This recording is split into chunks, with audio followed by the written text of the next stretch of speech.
Hi there, it's Lori, and we're here to see if the freezer worked.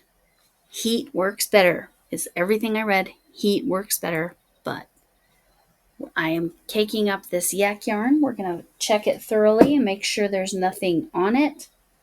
I'm going to use this hand winder. What the heck did I do to it? Well, of course, I thought I had it set up, but I do not, because I did not fix the little arm. You have to. There we go.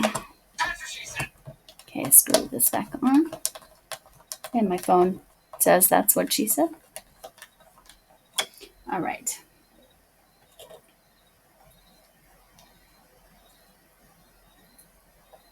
I would call this a 2-weight yarn probably. Let's see how my Swift works. Yay!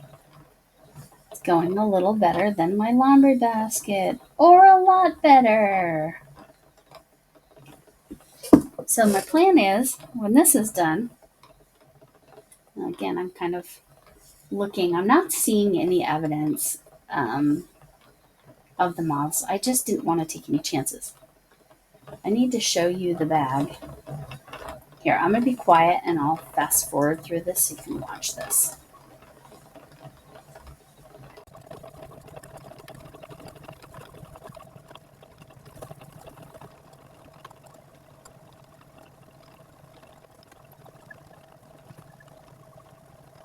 All right. Make sure I have access to that center pole. Camille for the win for sending me the Swift. Is it Swift or Swift? I think it's Swift. And I'm going to put this in an airtight Ziploc. I'm going to squeeze all the air out. And then I'm going to stick it in the freezer again. But I'm going to show you what's in that bag.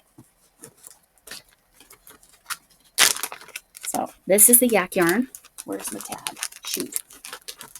There it is. Okay, I'm going to put the tag back in there. My yak yarn from Lexi. My Swift that made that really easy from Camille's Creations. And Lexi from Helix Stitchcraft. And again, I'm going to do my best to get like as much air out as I possibly can.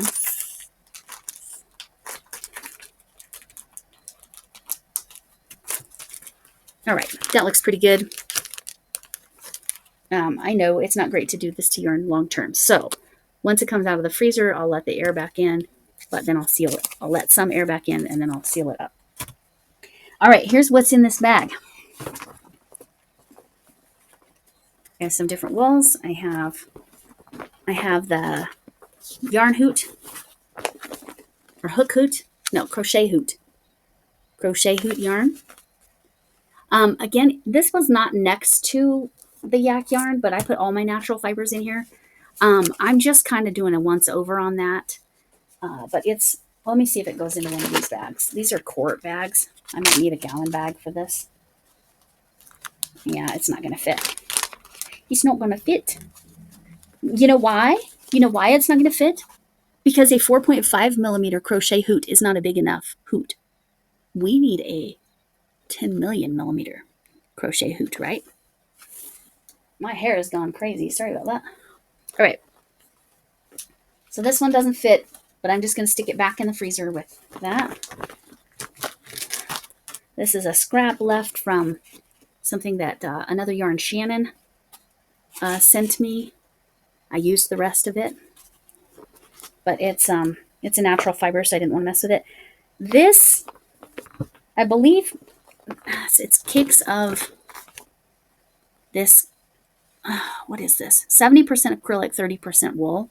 Yarn Bee Fireplace Comfort in color Sweater Weather. So I have this one, and then there's 2 cakes. So I'm guessing either they didn't use very much, or they caked it up and then decided they didn't want to do whatever it was that they were going to make. This right here is my Touch of Yak. I actually would like to put, where does that maybe go? Here, I'll show. I have another one of these yaks to do.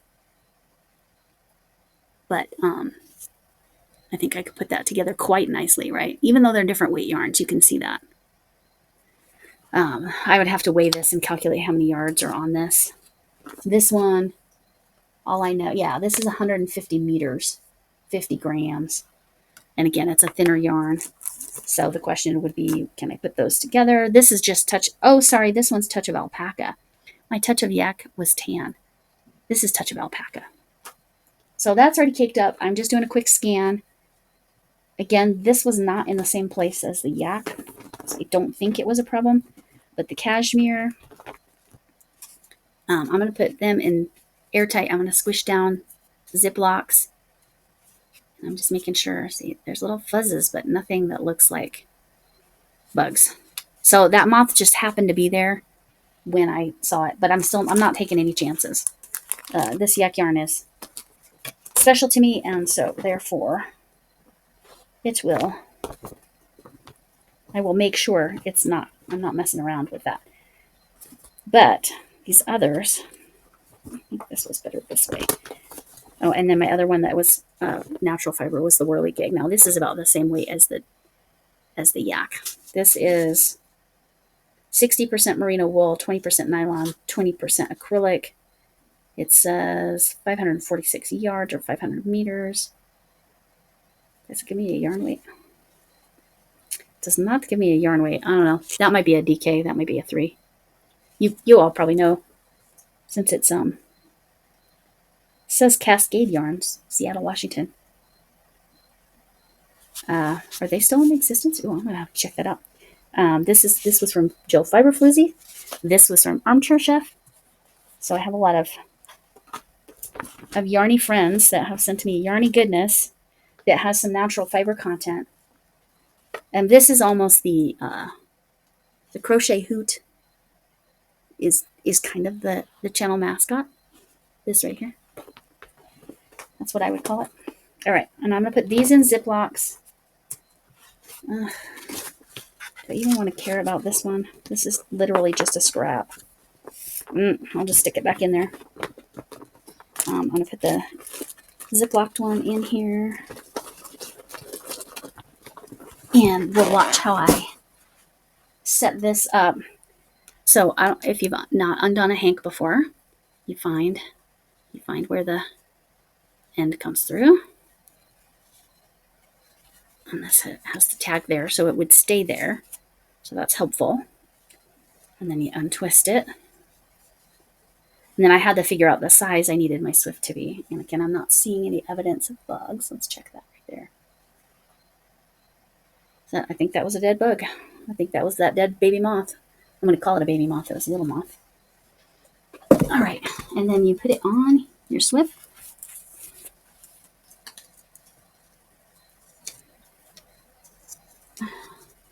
I did already find the size. I kind of stretched it a little bit. Sorry about that. And then let me turn it around. I need to untie this and take the tag off. Now, how is one of my hairs already in there? That's crazy. And that was one of my hairs for sure. Okay. So it looks like that's, which one? That's the inner and inside. This is the outside. Okay. And then the tag, they just kind of slide it around. So, all right. So hooking up the yarn winder, I just will wrap it around like that. You make sure you have a center pull through the top there, and then you hand wind. Well, or you don't because you didn't put it in there tight enough. Okay, let's try that again. All right.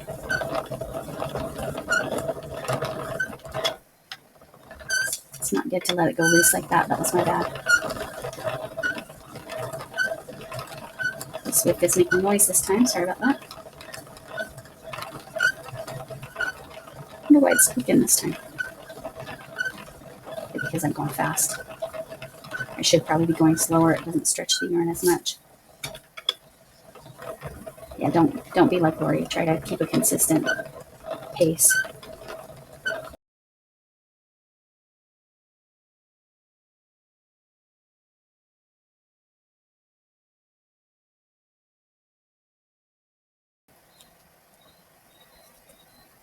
Grab the center pole. Take it off. Put it in the Ziploc bag.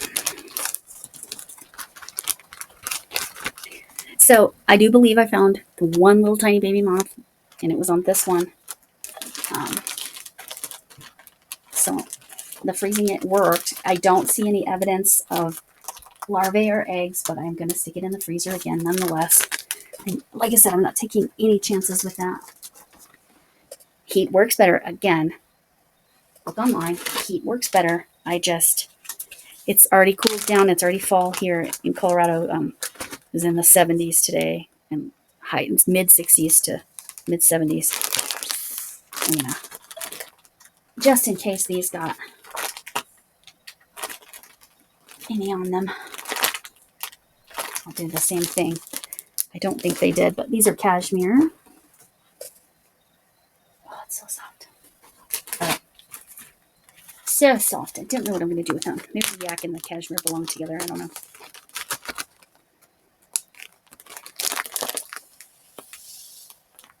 Most likely it will be something I make for myself because these are hand wash materials. And obviously,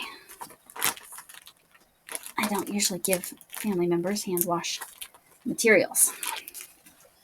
All right. This bag will go back in the freezer. Airtight sealed those more special ones, the ones that may have cross-contaminated. I don't know if that's the right way to say that, but this is going back in the freezer. But from what I can tell, I killed the one I saw, and the freezer will kill the moths. There's no issue with that. It's just if there were eggs or larvae. Camille's Creations, thank you. Thank you, thank you. That made that very easy. Thank you, Alexi Helix Stitch Crafts for the yak yarn. Thank you, Jill Fiberfloozy for the crochet hoot and those 2 cakes of yarn and the whirligig. The Delish, I think, was the crochet hoot yarn. And thank you, Tricia, for the cashmere. The others are stuff I had. Oh, and another yarn, Shannon. Again, I barely had any of that left because I actually used that for a project. What the heck project did I use that for? It was a good project, too. Can't remember. Anyway, thank you. Thank you. And the freezer seemed to work. Again, if they're already hatched, you're good. And they're not larvae. Apparently freezers don't kill larvae. Heat, if you can like seal it up and put it in your car, like in a trunk where it can get really hot, go for it. That works better. I just don't have that option right now. And I wanted to take care of it as soon as I saw it. Again, the moths were in my house, not in the yarn. It was on the yarn. Pretty sure I found the one that bit the dust on that second hank of yak. So I don't believe they have it, but I'm sticking in the freezer again anyway, because that's what you're supposed to do if you're going to use the freezer method. So that's it. Now I'll probably store all of that in that plastic bag on my shelf. Like I said, I'll let some air into those Ziplocs for the other ones because everybody says, make sure it's in an airtight container. Well, not like I squished it down there. I was just depriving whatever might still be in there of oxygen was my thinking there. Anyway, thanks for coming in. And can I get an amen?